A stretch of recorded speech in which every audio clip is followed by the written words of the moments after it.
नमस्कार।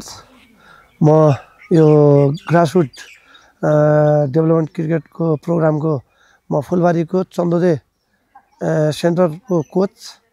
हाम्रो यो फ्रेन्डसिप म्याच जो ग्रासरुट लेभलको जो सञ्चालन गर्नुभएको छ त्यसको आज यो दोस्रो म्याच जुगेडामा आएर हामीले खेलेका छौँ। पहिलो गेम हामी हारेका थियौँ भने धेरै कमजोरीहरू हाम्रो खेलाडी भाइहरूले गरेका थिए भने आज त्यसलाई ब्याकअप गरेर हाम्रो खेलाडी भाइहरूले चाहिँ बहुत राम्रो पर्फर्मेन्स गरेर आज जितेको छ। 1 विकेटको जित हासिल गरेको छ। 15 ओभरको बोलिङ गर्दै उनीहरूलाई 79 रनमा प्याक गरेको थियो र त्यसको लक्ष्य हासिल गर्न हामीले लास्ट ओभरमा गएर 2 बल बाँकी छँदा हामीले विन गरेको छौँ र हाम्रा खेलाडी भाइहरूले हिजोको गेमभन्दा अस्तिको गेमभन्दा आजको गेममा एकदमै राम्रो पर्फर्मेन्स गरेको छ।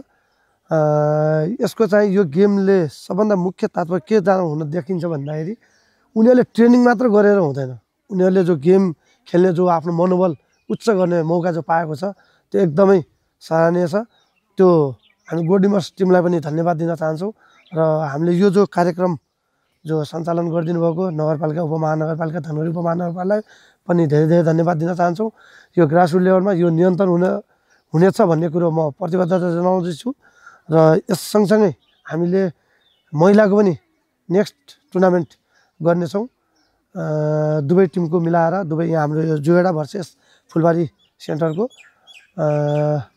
भन्ने आश लागेको छ र यस्तै नै राम्रो पर्फर्मेन्स गर्नेछन् भन्ने कुरो मलाई विश्वास छ। यसले गर्दा अभिभावकहरूलाई पनि एकदमै मोटिभेसन हुन जान्छ।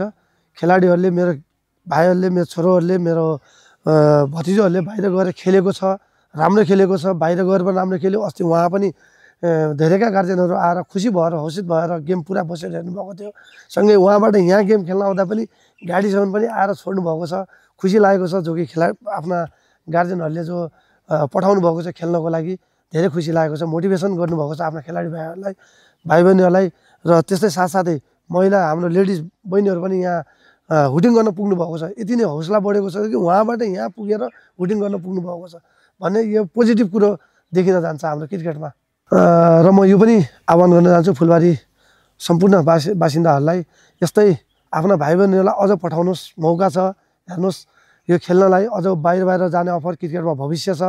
अब पहिलाको जस्तो छैन, अहिले क्रिकेटको धेरै नै भविष्य छ। त्यही कारण सबैले आफ्नो बाबुहरूलाई नानीहरूलाई पठाइदिनु हुन हार्दिक अनुरोध गर्दछु। यो ट्रेनिङ गर्दा हाम्रो धनगढी उपमहानगरपालिका निःशुल्क रूपमा हाम्रो फुलबारीमा निःशुल्क एकाडेमी सञ्चालन गर्नुभएको छ र यसमा शुल्क लाग्दै छैन, शुल्क त्यहाँ लाग्दैन। आफ्नो भाइ बहिनीहरूलाई निःशुल्कमा पठाइदिनु हुन सबै अभिभावकहरूलाई हार्दिक अपिल गर्दछु।